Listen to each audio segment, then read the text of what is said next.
Well, the reason most of us have not adopted some kind of mobility exercise program, mobility piece, is that we haven't seen good results from it. And so as soon as you can see in 2 minutes that you make some change, we got you.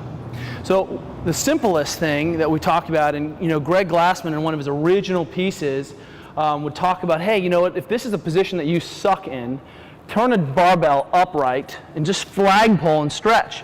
And what he was really saying is, let's get into the physiologic range, those positions of emphasis, and let's camp out there and stretch whatever's need to stretch. And it's really a simple approach. But we can be a little bit more saucy about it.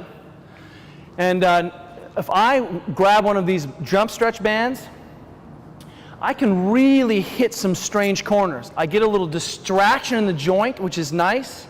I'm going to back way up into a strange position that I might not be able to get by myself overhead. Like, this is a position that's going to be difficult for me to stretch, on my back or doing some strange thing. But if I really distract the joint and then press into some strange corners, I can hit some things that were like, I had no idea. And also, you'll notice there's a slight rotation here, and I've just tied in my lat by bringing the butt around, and I'm pressing laterally.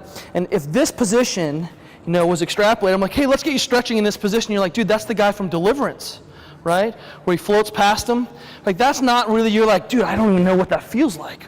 But suddenly, I'm like, hey, we're going to get you here. We really distract you. And that's really biasing those positions that feel good. I can really press the arm straight, get the tricep in there, and I can even add a little element of rotation if I need. Let's give it a try.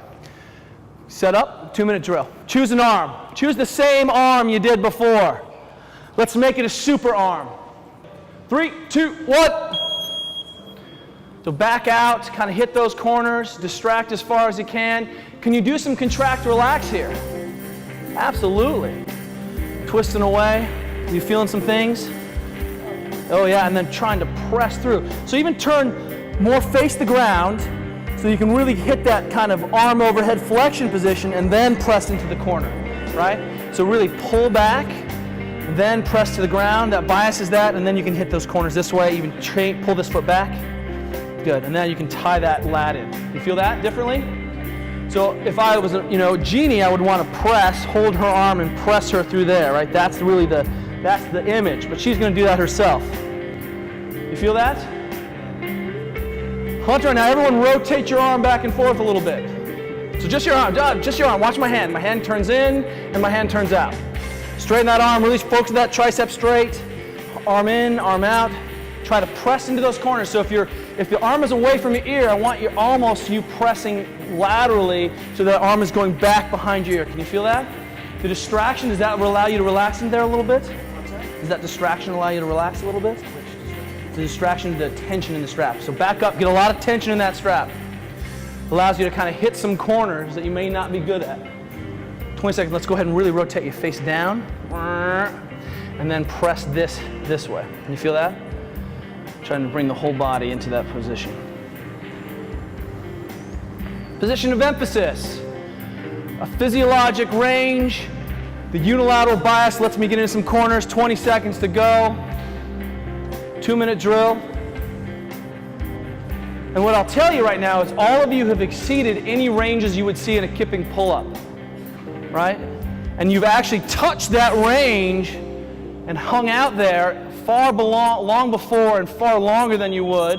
Good, come back up. You did any of that business. Is that nice or not nice? It's amazing, isn't it? It's like rolling out. Now, is it better, same, or worse? See what's up. Does one side feel easy? Does one side feel different? So put your arm up. Which arm did you just do? Okay. So come here for a second. Demons out. All right, so let's go ahead and come on up again. Okay, and we're going to have you face the camera.